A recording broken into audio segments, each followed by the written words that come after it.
Kubera channel స్వాగతం అండి. So కొన్ని ఇంపార్టెంట్ అప్డేట్స్ చూసి రేపు మార్కెట్ ఎలా ఉండొచ్చో చూద్దాము. సో ఎంటీఎన్ఎల్ షేర్స్ వచ్చేసి మనకి డిఫాల్ట్ చేసినట్లుగా మనం ఇక్కడ చూస్తున్నాము. Company 8,585 crores principal and interest రెండు వచ్చేసి 7 PSU బ్యాంక్స్కి వచ్చేసి డిఫాల్ట్ చేసినట్లుగా మనం చూస్తున్నాము. సో ఆ PSU బ్యాంక్స్ ఏందనేది ఇక్కడ ఇస్తున్నాము. సో అందువల్ల ఏంటంటే ఏమైతే డిఫాల్ట్ ఎంటీఎన్ఎల్ చేసిందో ఈ బ్యాంక్స్కి, సో ఇది వచ్చేసి ఒక నెగిటివ్ ఇండికేషన్ అయితే ఉంటుంది. Union bank of India, Punjab national bank, state bank of India, UCO, Punjab and Sindh, Indian overseas bank. So ఈ బ్యాంక్స్లో మనకు కొంత కరెక్షన్ అయితే చూడవచ్చు. ఓకే, సో నెక్స్ట్ వచ్చేసి ఇండియాస్ కార్ సేల్స్ అనేది డ్రాప్ టు 18 monthలో ఇన్ జూన్ అన్నట్లుగా చూస్తున్నాము. ఇది వచ్చేసి ఒక ప్యాథటిక్, అంటే inflation and more over employment అనేది ఎంత ఎఫెక్ట్ అవుతుంది సో కార్ సేల్స్ మీదనే మనం చూస్తున్నాము.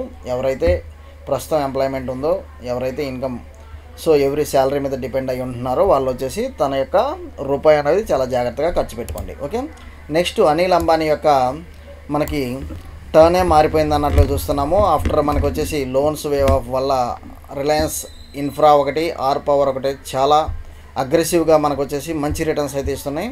Not only Reliance infra, Reliance power కూడా. So some around 1 digit 2 digit just 15 to 20 ఉండేది, ఇప్పుడు 60 వచ్చింది ఆర్ పవర్. అండ్ వచ్చేసి రిలయన్స్ ఇన్ఫ్రా వచ్చేసి ఆల్మోస్ట్ మనకు వచ్చేసి 100% రిటర్న్స్ వితిన్ 12 months అన్నట్లు చూస్తున్నాము. సో నెక్స్ట్ టార్గెట్ 500 అన్నట్లుగా మనం ఇక్కడ చూస్తున్నాం. నెక్స్ట్ వచ్చేసి ఇండియా ట్రేడ్ డెఫిసిట్ అనేది మనకు బాగా తగ్గినట్లుగా మనం ఇక్కడ చూస్తున్నాం. ఇది ఒక పాజిటివ్ ఇండికేషన్ అండి.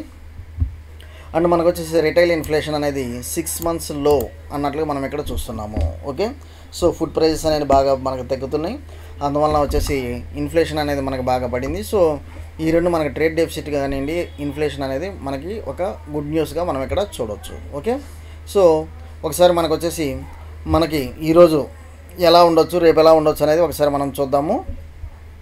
మేజర్గా మనకు వచ్చేసి 25,000 నియర్ టు 200 దగ్గర మనకు వచ్చేసి 25,200 దగ్గర మనకు వచ్చేసి హాల్ట్ అవడం చూస్తున్నాము. సో ఈరోజు మన మార్కెట్స్ ఎలా ట్రేడ్ అయినాయి అనేది మనం ఒకసారి ఇక్కడ చూద్దాము. ఈరోజు మన మార్కెట్స్ హాల్ట్ ఎక్కడైనది అనేది ఒకసారి మనం చూస్తే మనకి సో మనం ఇక్కడ ఇండియన్ ఇండెక్సెస్ చూసినట్లయితే 113 points అప్లో ట్రేడ్ అవడం చూస్తున్నాము. సో 113 points అప్లో ట్రేడ్ అవడం చూస్తున్నాము. నిఫ్టీ 50 వచ్చేసి, ఈవెన్ నిఫ్టీ బ్యాంక్ వచ్చేసి మనకి మంచి పాజిటివ్లో మన ట్రేడ్ అవ్వడం చూస్తున్నాము. And global Nifty, gift Nifty చూసినట్లయితే మనకి 25,245, సో స్లైట్ ఎడ్జ్లో మనకి ట్రేడ్ అవుతుంది. ఫ్యూచర్స్ వచ్చేసి యూఎస్ ఫ్యూచర్స్ వచ్చేసి మనకి నెగిటివ్లో ట్రేడ్ అవుతుంది. మనకి క్యాక్ డాక్స్ అనేది మనం ఇక్కడ చూద్దాము. క్యాక్ డాక్స్ అంటే మనకు వచ్చేసి యూరోపియన్ మార్కెట్స్ అండి. సో న్యూట్రల్లో ట్రేడ్ అవుతున్నాయి. సో ఓవరాల్గా మార్కెట్ రేపు ఒక స్మాల్ రేంజ్లో ఉండొచ్చు అనేది మనకి ఐడియా అయితే వస్తుంది. ఒకసారి ఆప్షన్ చేంజ్ డేటా కూడా చూద్దాం. ఓకే, సో 25,200 దగ్గర మార్కెట్ హాల్ట్ అయింది. నెక్స్ట్ వచ్చేసి మనకి వన్స్ 25,200 ఒకవేళ న్యూట్రల్ కనుక ఓపెన్ అయితే మనకి 25,300, 25,400, 25,500, సో మోర్ దాన్ 1 lakh ఓఐ అనేది మనకి అప్ సైడ్ మనకి బిల్డ్ అయింది. ఈవెన్ డౌన్ సైడ్ మనం చూసినట్లయితే 25,100, 25,000, 25,200 బ్రేక్ అయినట్లయితే మనకి డౌన్ సైడ్ కూడా కనిపిస్తుంది. సో ఓవరాల్గా మనకు వచ్చేసి యాజ్ పర్ ఓఐ డేటా మనకు వచ్చేసి ఒక మార్కెట్ ఒక రేంజ్ అయితే చాలా ఎక్కువగా చూసుకుంటుందండి. నియర్ అబౌట్ 500 points రేంజ్ అనేది చూస్తుంది. సో మనకి అప్ సైడ్ మొమెంటం ఉంటుందా, డౌన్ సైడ్ మొమెంటం ఉంటుందా అనేది ఒకసారి మనం చార్ట్ ప్యాటర్న్ ద్వారా కూడా ఒకసారి అనలైజ్ చేద్దాం. ఓకే, సో మనం ఇక్కడ చూసినట్లయితే చార్ట్ ప్యాటర్న్ మనం ఇక్కడ చూసినట్లయితే క్లియర్ ఈఎంఐ ప్యాటర్న్ బ్రేక్అవుట్ అనేది మనం ఇక్కడ చూస్తున్నాం. క్లియర్ ఈఎంఐ ప్యాటర్న్ బ్రేక్అవుట్ అనేది చూస్తున్నాం. మనకు ఆల్రెడీ ఎంట్రీ చేసింది 25,180 దగ్గర. సో మనకు వచ్చేసి ఈరోజు హై ఏదైతే ఉందో 25,226, రేపు కనుక ఇది కనుక మనకి ఓవరాల్ 25,240 లెవెల్స్ దగ్గర మనకి కనుక బ్రేక్ అనేది అప్ సైడ్ ఇంకా మనకి మూమెంటం జరిగితే మీరు ఇమీడియట్గా ఎంట్రీ అయిపోయింది. కాకపోతే మనకి ఏంటంటే ఆల్రెడీ ఈఎంఐ ప్యాటర్న్ ద్వారా మనకు వచ్చేసి బ్రేక్ అయితే ఇచ్చింది. అండ్ మోర్ ఓవర్ మీరు దీన్ని రెక్టాంగులర్ ప్యాటర్న్ అని కూడా అనుకోండి. అప్ సైడ్ బ్రేక్ అయితే 25,226 అప్ సైడ్ బ్రేక్ అయితే call option, down side break అయితే పుట్ ఆప్షన్ బై చేయండి. అండ్ టార్గెట్స్ వచ్చేసి మనకి 25,240 అబోవ్ మనకు వచ్చేసి 25,500 దాకా ఉంది. డౌన్ సైడ్ వచ్చేసి మనకి 25,000 దాకా రౌండ్ ఫిగర్ దాకా కనిపిస్తుంది. So down side up side targets అనేవి, ఎందుకంటే మనకు ఓఐ అనేది క్లియర్గా పుట్స్ సైడ్ కాల్ సైడ్ ఈక్వల్గా మనకు వచ్చేసి డెవలప్ అవ్వడం చూస్తున్నాము. Put side and call side మనకి ఈక్వల్గా డెవలప్ అవ్వడం చూస్తున్నాము. ఓకే, ఓఐ డేటా అనేది. ఓకే, సో నెక్స్ట్ వచ్చేసి మనకి బ్యాంక్ నిఫ్టీ లెవెల్స్ ఎలా ఉంటాయి అనేది చూస్తే ఇది మనకి ఇక్కడ మనం చూసినట్లయితే బ్యాంక్ నిఫ్టీ లెవెల్స్